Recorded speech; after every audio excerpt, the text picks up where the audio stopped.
Hello everyone, this is Josef Nagy here, and in this video I am bringing you the second tutorial that I posted 7 years ago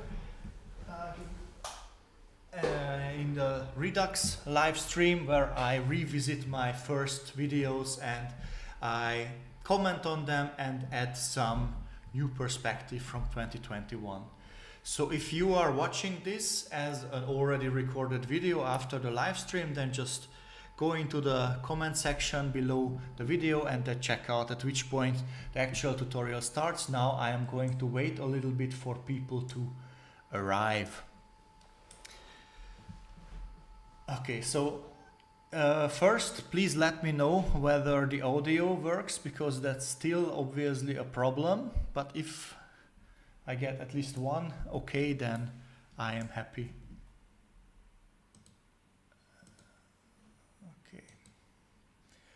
Good. So today we will take a look at the second tutorial in the CFD Basics playlist on YouTube, which is called How to Create a Grid with blockMesh. And hi Dikshant, how are you doing? Is the audio okay? Okay, very good. Thank you very much. Okay, so this tutorial is first very useful and second very useless, because it's the blockMesh part is very important, but then the simulation part is a very useless tutorial. So here I'm not even going to run the simulation, because it's just a fabricated numerical simulation. Important is that we understand how to run, how blockMesh works and how you can set up a blockMesh.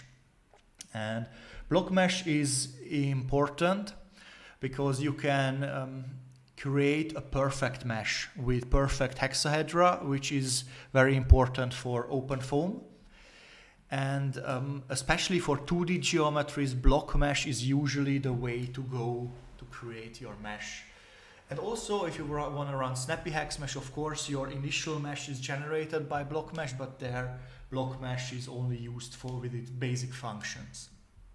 So you can do more than just creating simple blocks. But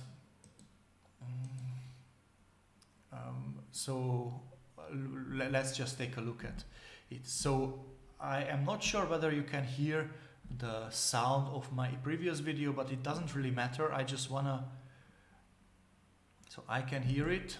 So I just wanna skip ahead. Okay, so I'm talking here about the solver that I'm utilizing, which is SonicFoam, which was available in version 2.3, 2.4, but was discontinued by the OpenFOAM.org branch, but it is still available in the OpenFOAM.com version. So we can still take a look at, still copy the blockMesh dictionary and the case dictionary as it is from the tutorials from 2012 and 2106. But we will not run the simulation. If you're running OpenFOAM.org version, so version 6, 7 or 8, then you have to go and download the blockMesh dictionary. Here I have a GitHub link to an older release of OpenFOAM. Let's just get rid of this. Okay, so an older fork of OpenFOAM where you have this forward step tutorial and then the blockMesh dictionary. So you can download it there and then run it. Okay, so I'm not interested in SonicFoam at this point. I am more interested in the tutorial called forward step. Okay, so maybe just to show you, so I have here my live folder, so my previous tutorial, and then in S2, so session 2, this is why I call it S2, I will run now blockMesh and show you the features of blockMesh. Okay, so first let's just copy this forward step tutorial from an existing tutorial, and I am happy to announce that I overcame my laziness and I installed version 21.06. So we can either copy it from 2012 or 21.06. So tutorial, I hope it's available because in 2020 it's available. So it was in compressible, sonic foam, laminar, and then the forward step tutorial. And then I have to copy it into my documents, YouTube, live, and S2. I could have just gone into this folder. Yeah, so here now we have the forward step tutorial. Okay, so nothing fancy here. We have 0 constant and system, and as I mentioned, I'm not going to run the simulation. So let's just create the open.foam file here so that I can open up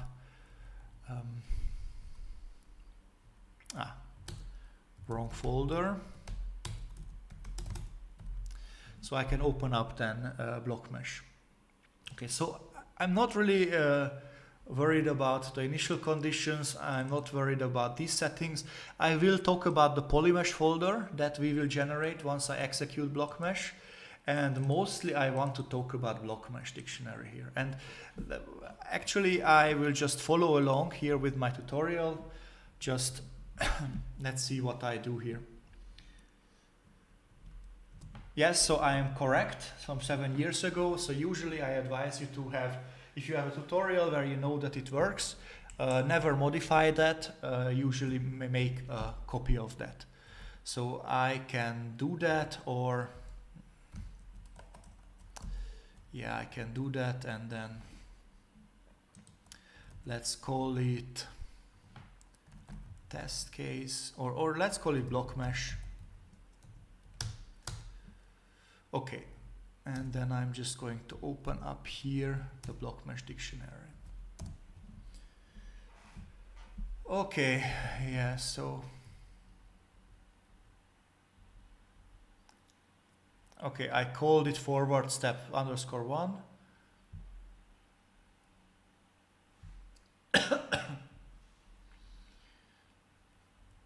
Okay.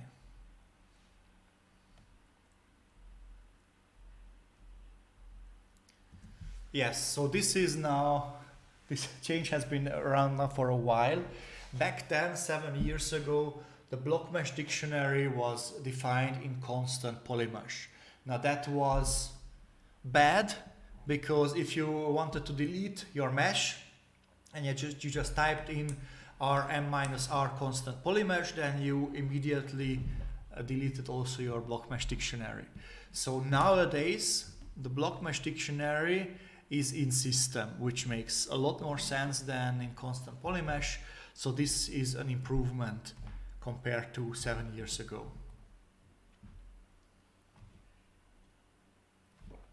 Exactly, so also in the last 2 live streams, I did not generate the mesh myself. I used a Fluent input file and converted it to OpenFOAM format, so we didn't worry about the meshing. Now we will take a first step and we will worry about meshing here.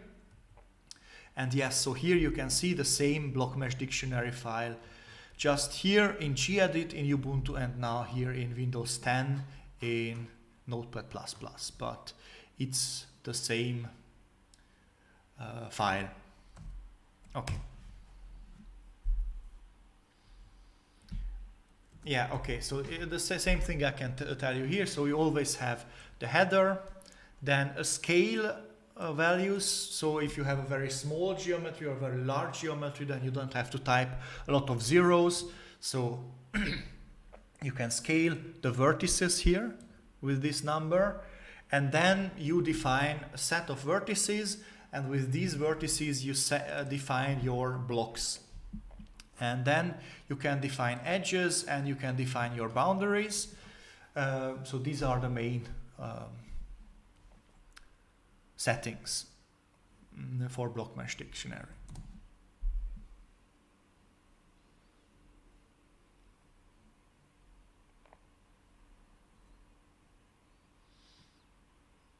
Okay, I just told you that, and maybe I just, yeah, so we convert to meters. you could scale. Nowadays, as I mentioned, it's called scale, not convert to meters anymore.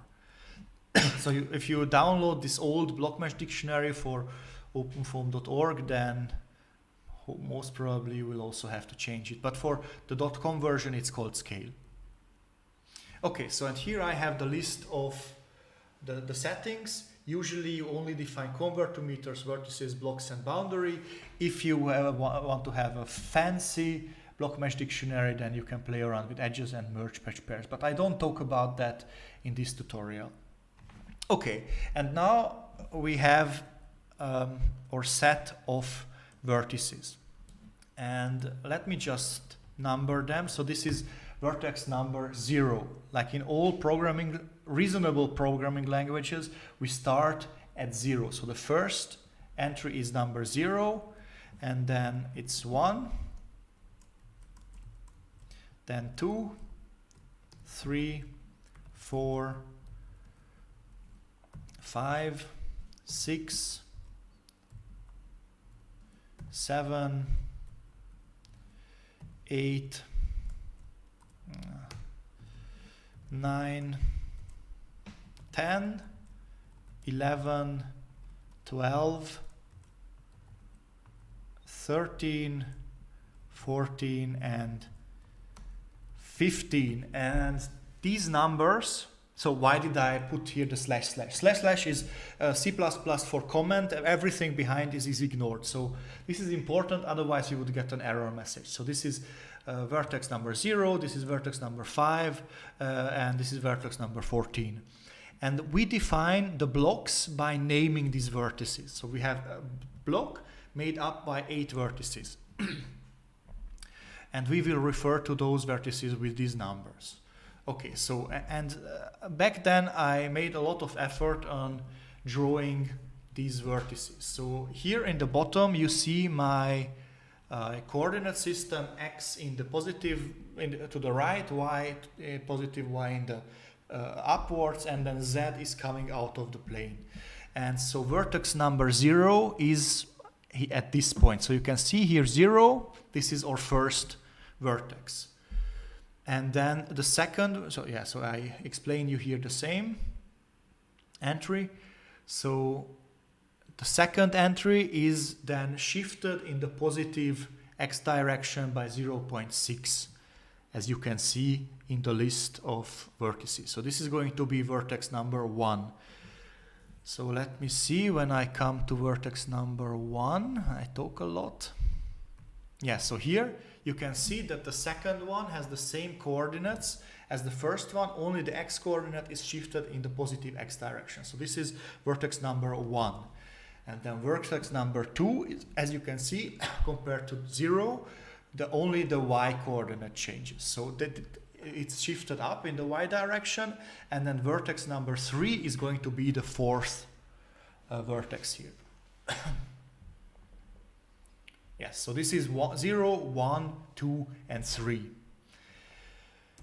And very important, because I have my Patreon account, and I have Patreons who apply for the highest tier, and then they come to me with blockMesh, and because they need support setting up their simulations. And this is one of the major things that I tell them, to draw manually your blockMesh, to draw exactly these vertices onto a piece of paper, because then you can visualize actually where those vertices are located, and then where your normals don't fit. So it is a very good idea to do exactly what I'm doing here on the screen in this video, to do it also manually on a piece of paper if you're if you try to set up your blockMesh dictionary yourself. Okay, so now number 4 has a very large x coordinate, and it is also shifted by 0.2 in the positive y direction. So this is why it is here at the end. And then vertex number 5 has the x coordinate of 0, so it is here. Now 6 is going to be at this location. It is shifted by 0.6 in the x direction and by 1 in the y direction, and then we shift again, so 7 is going to be at the end. So these are our first 8 nodes, 0, 1, 2, 3, 4, 5, 6, and 7. And then the rest of the coordinates are on the other side. So to create a 3-dimensional block. And this is a 2-dimensional geometry. So in OpenFOAM, we have to create 3 dimensions out of the 2 dimensions. You can only run 3-dimensional meshes in OpenFOAM. And in order to reduce it to 2 dimensions, the front and the back plate have to be defined with the type empty. And then OpenFOAM knows that in this case, the Z direction, we don't have to solve the equations. Okay, but with this, if you draw your block mesh like this, like I do here, you can easily find mistakes with the nodes. Maybe you forgot a minus or a plus, or you typed in 0.025 instead of 0.05. So with this, it is a very good debugging approach to and to find the errors that you made during block mesh setup. Okay, so this drawing is usually the key to a successful final block mesh, which then you can use for your simulations. Okay, so exactly what I'm just telling you. Okay, and now we come to the blocks. So we have now this set of vertices, and now we try to create these blocks here. So we have block number 1, block number 2, and block number 3. So we have to now give which 8 coordinates or which 8 vertices define those individual blocks. And the first block is made up by 0, 1, 2, 3, and then 8, 9, 10, and 11. And we have to make sure that we follow the correct order. And ordering is very important. Otherwise, your geometry is going to be twisted. So here, what we have to follow is 0, 1, 3, and 2. And then on the front side, we go with 8, 9, 11, and 10. So 0, 1, 3, 2, 8, 9, 11, and 10. So you follow this ordering. And then you do this in the second block again. So we start in the lower back node. So it's 2, 3, 6, 5, and then 10, 11, 14, and 13. So 2, 3, 6, 5, 10, 11, 14, 13. And then the same is then in the third block. It's going to be 3, 4, 7, 6. So 3, 4, 7, 6, and then 11, 12, 15, and 14. 11, 12, 15, and 14. So this is how you define a block. This is why it is so important to draw your own block mesh, because having this in your mind is very, very difficult. I personally, maybe you can keep this drawing in your mind. I cannot, so I have to always draw it myself. Yes, so I'm doing now here the same thing. Yeah, so I'm just counting blocks 1, 2, and 3, just like I did before. Yeah, and now I come to the meshing part. So these entries plus these entries define the geometry. And then the second set of numbers defines the mesh resolution. So the first number defines the number of cells in the X direction. The second number defines the number of cells in the Y direction. And then the third one is responsible for the Z direction. Now for all 3 blocks, we are using 1 cells in the Z direction, as I mentioned, because we are running a 2-dimensional simulation, and this is why we only have 1 cell. Now, what is very, very important here is that we have for block 1, 25 cells in the X direction and 10 cells in the Y direction. So the resolution for block 2 has to be the same in the X direction because the mesh is connected to 1. But the Y direction is something that we can still choose freely. So this is why we have 25 and 25 for 1 and 2 in the X direction, and here we have 10 and then 40. But then for the third direction, we are not limited by any other block in the X direction, so we can use 100. But here, given by the definition of block 2 in the Y direction, we are limited to the number of 40. So if you want to change the mesh resolution of the mesh in the top part of blocks 2 and 3, from 40 to a finer value, maybe to 60, then you have to change both numbers. Otherwise, you will get an error message. Okay, so this is what I tell you in this with this part, and now we come to the boundaries. So as you know, you have to define some kind of boundary conditions, and you have to select the corresponding faces for that. So, and you can do that with this syntax that you give the names of your boundaries: inlet, outlet, bottom, top, and then the obstacle, and then in the brackets you define the type. So inlet is always patch, outlet is always patch, obstacle is usually wall. I don't know why here it's used patch, so this really should be wall, but we can keep it to patch just for consistency's sake. Okay, I save it, and then the bottom and the top face is going to be a symmetry plane, and we will take a look at what it is. But okay, so type symmetry plane, and then we come to the faces. And now how to define the faces. So what is the inlet? And I'm going to come to that here. So this is a very good visualization of the boundaries. So the red face is the inlet, the green face is the outlet, the yellow ones are the symmetry planes, top and bottom, and then the gray one is the wall, the so-called obstacle. So if we take a look at the inlet definition, it is made up by 2 geometric block mesh faces.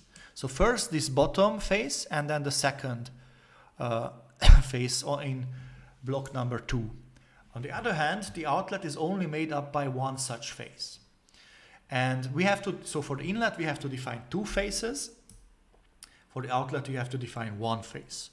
And for the bottom symmetry plane also only 1 face. For the top symmetry plane it's 2 faces, this one and then this one here. And also the obstacle, so our wall, is consisting of 2 such geometric faces here. Good. So in order to define the boundaries, again, ordering is very, very important. So the best idea is to hold out your right hand and then do the OK sign, and your thumb has to go in the look to the outside of your geometry. So if I'm now sitting in front of my PC, I hope that I get the correct direction. So from my view it's pointing to the left, and the inlet normal is also pointing to the left. So, and now the direction of the rest of my 4 fingers is defining the direction in which I have to define the numbers. So it is now clockwise. So I have to now define first 0, then 8, then 10, and then 2.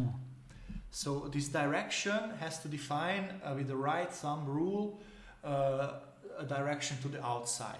And then the second phase is, if I start with the lowest number, so it has to be 2, 10, so 2, 10, 13, and 15. Because it is because the face normal of the geometry is always pointing outwards, and if the normal is now to the left, then this is the correct ordering. On the outlet, on the other hand, it has to the normal is pointing outside, so to the right. So now we have to define it. If we are looking in this side, then it's counterclockwise. So it's 4, 7, 15, and 12. So forget this clockwise and anti-clockwise. Just put up your thumb and then follow the directions of your other 4 fingers. So it's 4, 7, 15, and 12. Okay, so this is the inlet, and yeah, okay, I have now, I brought up a Google image here. Good, so maybe just let's take a look at whether they have it correctly. So for example, for the bottom, as I mentioned, on the bottom we have only one geometric face, this one. So now our thumb is pointing downwards. So, and then my fingers are pointing in the direction of 0, 1, 9, and 8. And exactly 0, 1, 9, and 8 is also what they had in the tutorial. Now for the top, we need 2 such faces.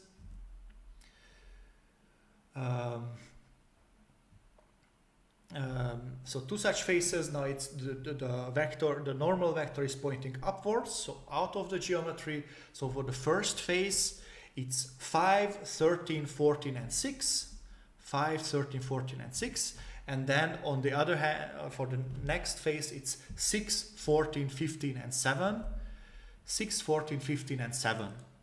And then let's just do the obstacle one more time. So this bottom small face is pointing to the right. So it's 1, 3, 11, and 9. 1, 3, 11, and 9. And then the long face here is pointing downwards. So it's 3, 4, 12, and 11. 3, 4, 12, and 11. So this is how you find the correct ordering of your faces. And yeah, this is the basic definition that you can make in blockMesh dictionary. So this is, and again, it's even better if you don't. So first tip is to draw down the nodes and then make the connections. Even better is if you color your boundaries, because then you can visualize in which direction, or draw in the normals, and then it's easy to calculate the correct ordering. Okay, so this is blockMesh. I think now it is a very good time to, yeah, so maybe one last thing. What is symmetry plane? It mirrors the geometry. So actually the geometry, it looks like an infinite collection of these sections. So it is just really kind of a fork with a lot of straight geometries, and then a lot of outlets at the back, and then one long inlet. But physically it doesn't really mean a lot. So yeah, now I think I can also run here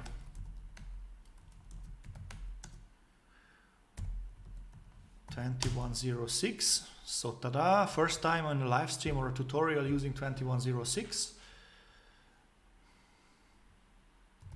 And then blockMesh. Yeah, so here you go, blockMesh ran. Now I can open it up.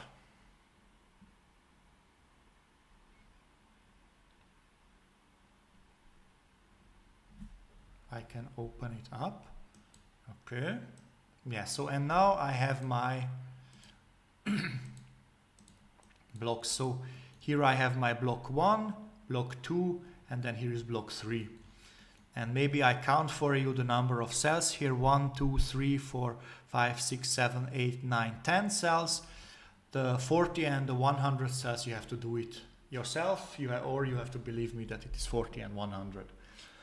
Okay, so, and just to make sure, inlet is on the left hand side, these 2 faces here, outlet is on the opposite side,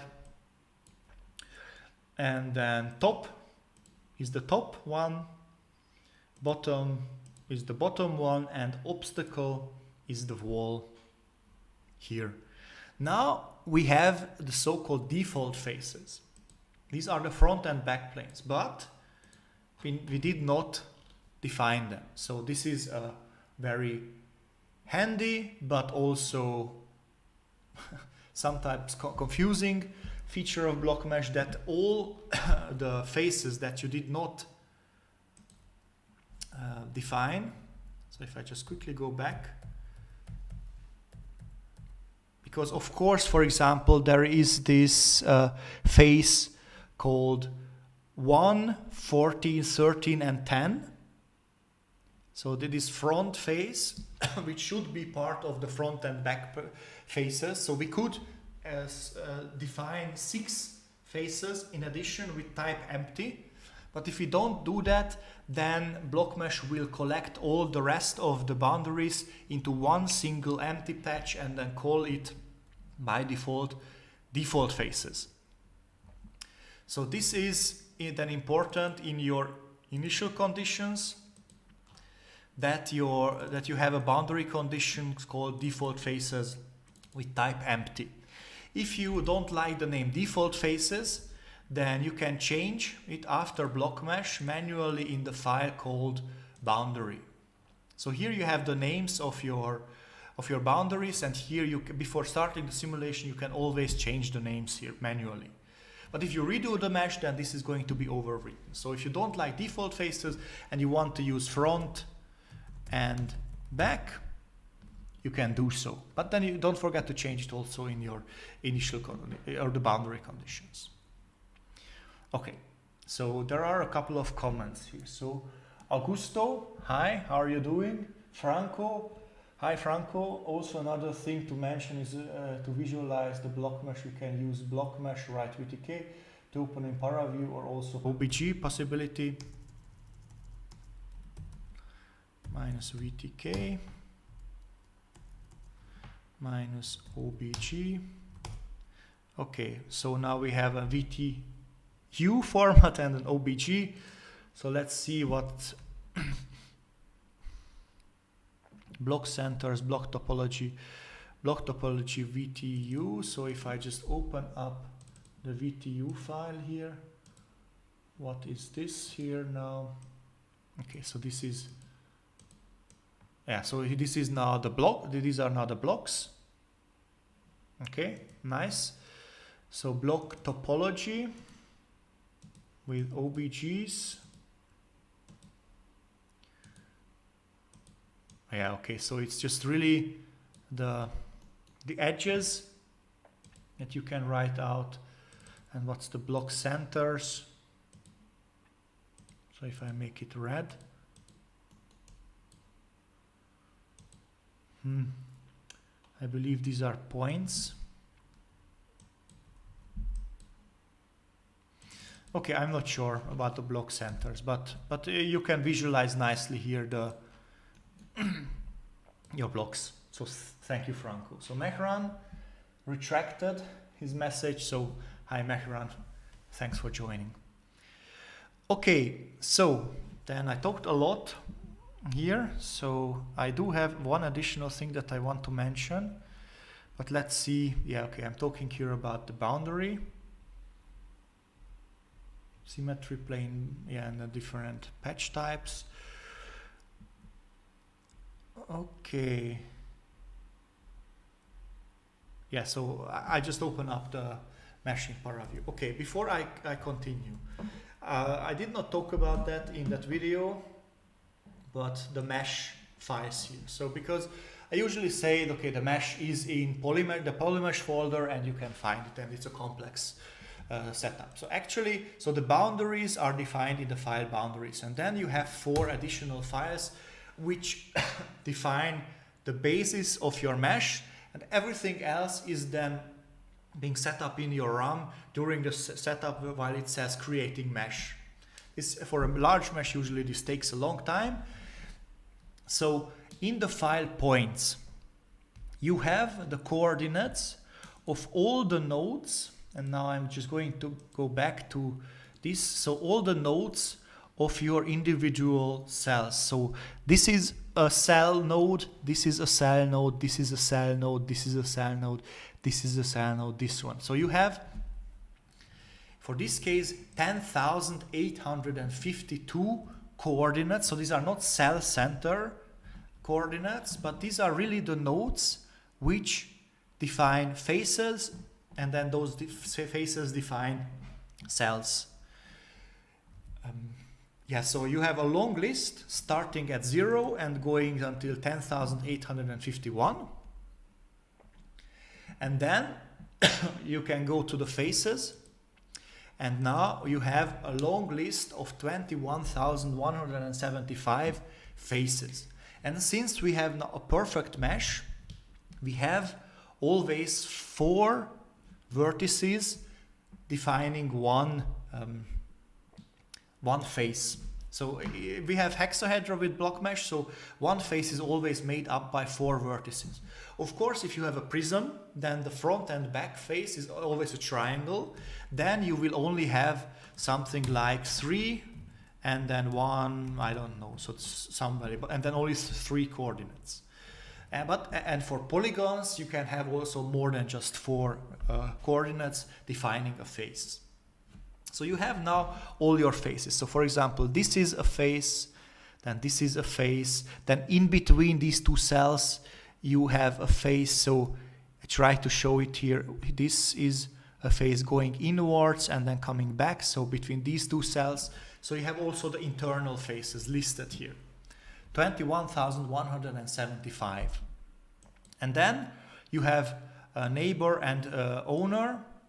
So here you have 21,175 owners, and then this defines which of the faces belong to a certain cell. So you have internally a number of cells of 5,250. So then face number 0 belongs to cell number 0, and also face number 1 belongs to cell 0. So and then at some point we should encounter also 0 again, because this defines now which cells are built up by faces number 0, face number 1. So one cell is usually shared by 2 cells. So I just said something wrong. So of course, one face can only can be shared by 2 cells, at least for a hex mesh. Yes, so this is why you have these 0, 0 and 1, 1. And then it's the question of the neighbors. So which neighbor cells share the faces? And since we have a lot of boundary cells which don't have neighbors, so this is why you have now a smaller number of neighbors than owners, a lot smaller number of neighbors than owners, because neighbors you only have in internal cells. So I hope I didn't confuse you too much. So the basic idea of the meshing is that you define the coordinates of the nodes. With those you build up your faces, and then you build up your cells, and you define which cell belongs to which face. And then you also have to make a list of which cell corresponds to which neighbor. This is just for your information. Maybe the most important entry is here, that the boundary, and this is what you may manually change from time to time. Okay, so this is what I wanted to explain at this point, and then I think at this point I only change the number of cells and then the spacing. So let's just quickly go through, and then afterwards, if you have some questions, I'm happy to answer them. Okay, yeah. So I already showed you these boundaries here, so no big thing, no big deal. I'm not going to run the simulation because it's a very constructed non-physical case. Okay, and I'm not going to talk about thermophysical properties because that's out of scope at this stage. Okay, and I'm not going to show the results either. I want to go to the settings. Okay, so now here I am changing the setting of simple grading. And now simple grading at the end of this box defines a certain multiplicator. So if you want to have a finer resolution in closer to the lower, to the minus x part of your block, so if I want to have a finer resolution along my inlet, and then a coarser resolution further away from my inlet, then I could define a certain grading for blocks 1 and 2. And this is what I'm doing here, so 0.5. So the length will change by a factor of 2 compared to the beginning of blocks 1 and 2 and the end of blocks 1 and 2. So let's just run it. Yes, and so 0.5 creates a finer mesh far away from the inlet and a coarser mesh closer. So if I do it the other way around with 2, then it's finer at the inlet. Yeah, so this is how you define the direction.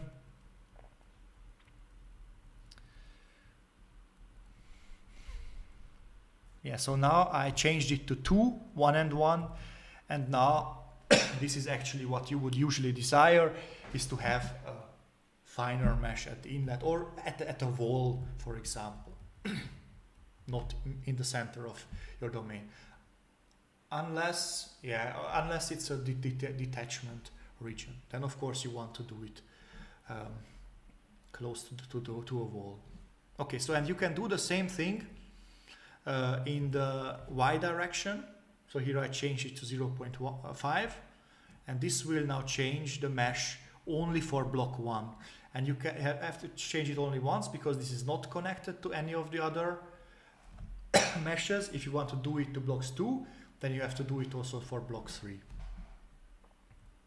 Because those meshes are connected. And yes, you can refine your mesh. So I just changed the mesh from 10 to 20. So this is how you refine your mesh, by changing in blockMesh dictionary these numbers here. Yes, so these are the main functions that you use here. Yeah, you can use edge grading, but this is for basic usage. Too advanced. Okay, so yeah, so maybe if you want to have a more advanced introduction, then go to what? wiki.openfoam/tutorials and then go to geometry and meshing, and we have here a blockMesh tutorial.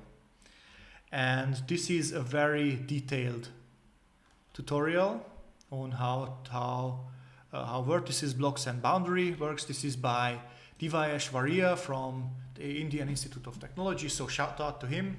This is his work. So if you're interested in a more detailed features of blockMesh, then you can check out these tutorials. But the basic settings are what I just explained to you: defining the vertices, then defining the blocks in the correct order as I showed you, and defining the boundaries. And then you can change the mesh resolution here, and then you can play around with the grading a little bit. So these are the basic settings that you can use for blockMesh.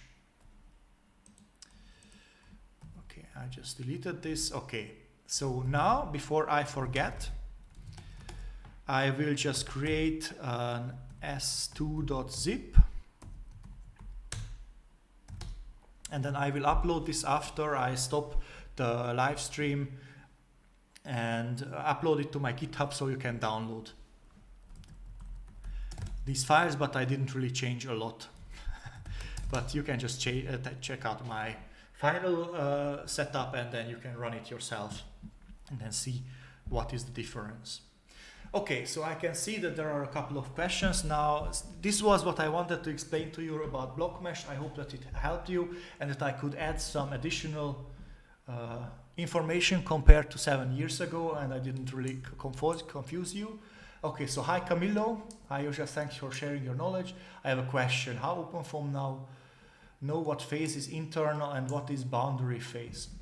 Now it checks whether the phase shares two cells or only one cell. This is how it knows. So as you can see, there is very little information about the mesh, about the cells itself. So it only says number of cells 5250, and then it only has the list of faces, so these 21,175 faces, and then which phase belongs to cell number 0, which one to 1. So this is, it checks whether it belongs to 1 or 2 or two cells. Yes. So Akshay, hi sir, thank you for your contribution to the CFD community. You're the reason why OpenFOAM has become easy to work with for me. So I'm glad that I could help you. I'm always happy to help. Okay, so as you can see, the mesh information that is being saved is very limited, and a lot is being done then during mesh creation. So it's not just some tedious step. If you okay, I can maybe quickly type in SonicFoam. So where does it? So this create mesh for time 0. This is not just a tedious step that takes a long time if you run multiple million cells. There a lot of things happen. It has to check the coordinate, it has to check the faces, has to build up the cells, then the corresponding neighbors, then it has to create the matrix equations, or at least the mesh, so that the matrix equations work. So there is a lot of involved only in that one single line, create mesh for time equals 0. Okay, so hi Macron, thanks for this session, very informative like always. Okay, I am glad that it helps you. Oh, thank you, more clear this part. Okay, so I'm glad that I could clear this up. So are there any other questions? So as I mentioned at the beginning, I really like this tutorial, but only the blockMesh part, because the SonicFoam part is just horribly unphysical, and yeah, it's just a toy case. I mean, the follow-up tutorials with scalar transport forms also only toy cases, but at least those don't pretend to be something physical, because here it looks like something physical, but it's really not. Okay, Akshay, I have a doubt in converting dam break from 2D to 3D. I am encountering a problem in blockMesh dictionary for the boundary condition in Z direction. I'm getting an error. Okay, so isn't that a 3D dam break case in OpenFOAM? As far as I was informed, tutorials, multi-phase interFOAM.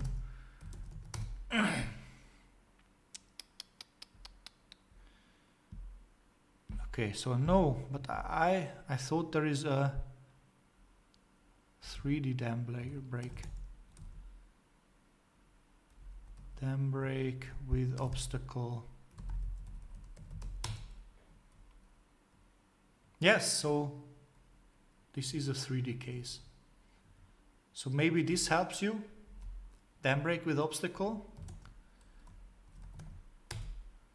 If I now run, come on. I'm stuck now here.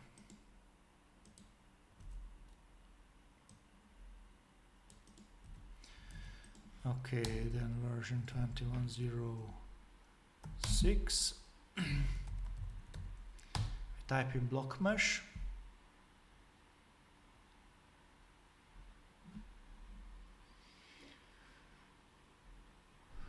Okay, let's wait. Okay, so I have the OpenFOAM for explorer.x. Okay, let's take a look.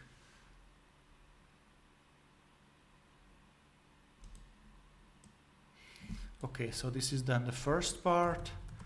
What do I have to run? Okay, toposet, subset mesh.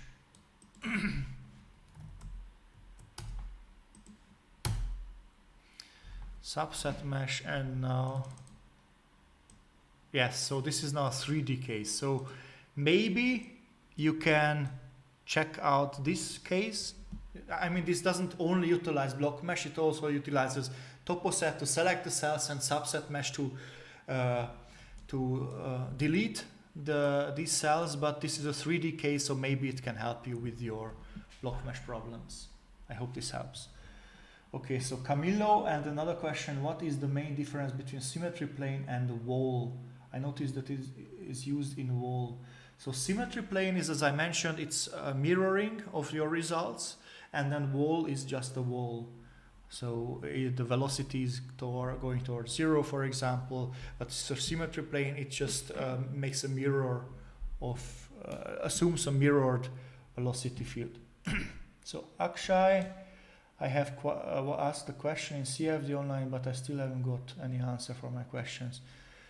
Okay, so you're welcome. Please go through it, yeah, and then regarding CFD online, sometimes you don't get a question, unfortunately.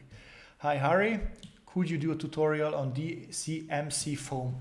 I have to give you the same answer that I gave to several people. This is a very niche code, and I have to make sure that the tutorials apply to a large audience. Otherwise, it's only interesting to 1 or 2% of the viewers, and then 98% say, okay, I don't need that. So DCMC foam is very niche, so it's not going to be, at least not here on YouTube. On Patreon, if you have some problems, then you can join there. I'm happy to help you there, but on YouTube it's too niche, so sorry.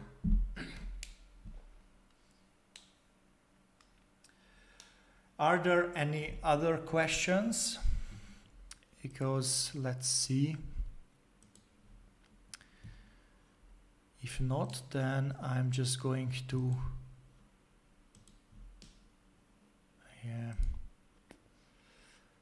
So then I just copy the zip file to my GitHub account and then upload it. And then once this video converts to the video, then it's going to be in the description box below the video, and then you can download this S2, but it's not a lot of difference. You can easily reproduce this tutorial. And then in the next live stream, which is hopefully in 2 weeks, there is not going to be an OpenFOAM conference in 2 weeks, so then I will talk about more numerical things. We will start with, I believe, grid convergence, and then discretization schemes and so on. Okay, so Harry, makes sense. So sorry again, but that's what I have to consider. Okay, so I think that I'm just going to end the live stream and say goodbye, and then I'll see you in 2 weeks. So I hope that you learned something and that you like this tutorial. Make sure to like the live stream as well as the video, and also comment make comments in the comment section. And don't forget to subscribe in order to get the notification about live streams. So thanks you guys for watching, and I hope to see you